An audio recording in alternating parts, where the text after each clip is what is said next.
সূরা আল ইমরান, এই খেয়াল করে শুনেন, আপনার আয়াত দেখবেন, আয়াতের সাথে মিলাইবেন।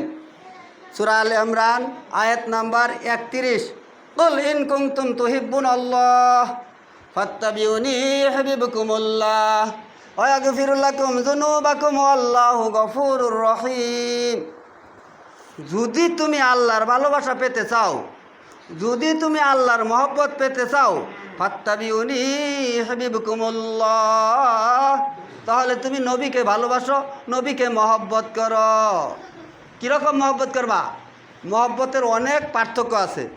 ভাই আপনারা কি গরু ছাগল মহব্বত করেন না? মহব্বতের অনেক লম্বা কথা আছে, বলার তো সুযোগ নাই। গরু ছাগল মহব্বত করেন? মহব্বত হলো 3 প্রকার। মহব্বতে তমি, মহব্বতে ইমানি, মহব্বতে আকলি। তার মধ্যে 1 প্রকারের একটা মহব্বতের আলোচনা করি। যারা গরু ছাগলকে মহব্বত করে ওদের নিজের ছেলে মেয়েকেও মহব্বত করে না, করে না? ওই মেয়ের মধ্যেই মহব্বতের 2 ধরনের আছে। সহজে বোঝার জন্য বলতেছি। নাবালক মেয়ের মহব্বতই একটা, সাবালক মেয়ের মহব্বতই আর একটা, না একটাই। মানুষের মধ্যে অনেক মানুষ আছে, কিছু মানুষের মহব্বত বেশি, কিছু মানুষের মহব্বত কম। দৃষ্টান্ত দিলাম এই কারণেই, আপনি গরুরেও যেরকম মহব্বত করেন, আপনার গরুরে যদি কেউ একটা বাড়ি মারে, আপনি তার দিকে কি রাগ করবেন না? করতেন না? দোয়াদাতা গরুটা বাড়ি মারলাকে। আপনার মেয়ের যদি একটা থাপ্পড় মারে, রাগ করবেন কি? করতেন না? আর আপনার মেয়ের যদি দইরা লয়ে যায়গা, ওইটার ব্যাপারে আপনার রাগ বেশি না কম? ওর উপর প্রতিশোধ নেওয়ার আপনার মনের চাহিদা আছে না নাই? তিনোটাই কিন্তু মহব্বত দেখাইলাম।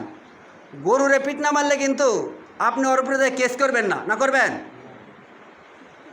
কিন্তু আপনার একটা মেয়ে দইরা নিয়ে গেছে গা, ওর উপর আপনি কি করতে চাইবেন? জানটা নিগড়াই দিতে চাইবেন যে এরে কীভাবে আমি সারিস্তা করতে পারি, তাই না?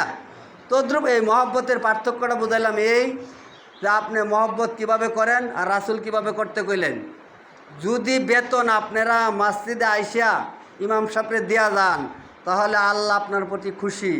আর যদি আপনি এরকম ডিসলাইনের বেতন কাজা নাই, কারেন্ট বিল কাজা নাই, টাইমকে টাইম দেওয়া দেয়, 1200, 1500, 2000, 2500 টের বিল, কারেন্ট বিল, এইটা মাসের বাদ যায় না, ডিসলাইনের বেতন বাদ যায় না, টিভির মধ্যে কাঠবড়া বাদ যায় না, যেগুলো শয়তান খুশিও এগুলো মিস নাই, আর যেগুলো আল্লাহ খুশিও এগুলো দেওয়ার খবর নাই। তারপরেও মুসলমান, তারপরেও ইমানদার, তারপরেও জান্নাত চায়। জান্নাত তোর বাপের ওয়ারিস নাকি? তারপরেও জান্নাত চায়, চাই কি চাই না? ইমানের কত শক্তি! আরে কত ইমানদার, নামাজের বেলা টনটনা, মসজিদও দান করার বেলা টনটনা, তারপরেও কয় কি এনু ব্যক্তি মৃত্যু কার লগে দেয় নামাজ পড়বো। আনগরে পাড়া কয়েকটা শয়তান আছে, শয়তানরে ক্ষমতা নাই চড়াবার। যদি ক্ষমতা থাকতো একবার ওই সময় চড়াইতাম। আনগরে পাশেই মসজিদের যায় নামাজের দাওয়াত দিছি, দাওয়াত দেওয়ার পরে কয় কি ওর মৃত্যু কার পাশে যায় নামাজ পড়বো। দেখছুন? তাহলে আমার শুদ্ধা মৃত্যু বানাইছে না 2-1টা বাদ দিছে? যখন কয় মসজিদে অনু কার পাশে নামাজ পড়তে যাম, ওরই সবটি মৃত্যু। তাহলে এনে বাদ কেরা কেরা রয়েছেন কইছে দেখি? আমি বাদ রয়েছি? এই জন্য আপনারা বলি, দল সহ, গোষ্ঠী সহ, জাত সহ রাসূল নিষেধ করছেন গালি দেবার। এই বেকুবের বিচার করার দরকার যে ওই মৃত্যুবের পাশে কার পাশে নামাজ পড়া যাবো। অন্তত পক্ষে ব্যক্তি মৃত্যু না হলেও কিছু মানুষ আপাতত 2-1 এই মসজিদ বালা আছে না নাই? তাহলে এই বালা মানুষটারে যে মৃত্যু বানাইলো এর বিচার করা উচিত আইনে। কিন্তু আল্লাহ তাআলা আমাদের বিচার করার ক্ষমতা দেয় নাই, নাহলে চড়াইতাম ওই সময়।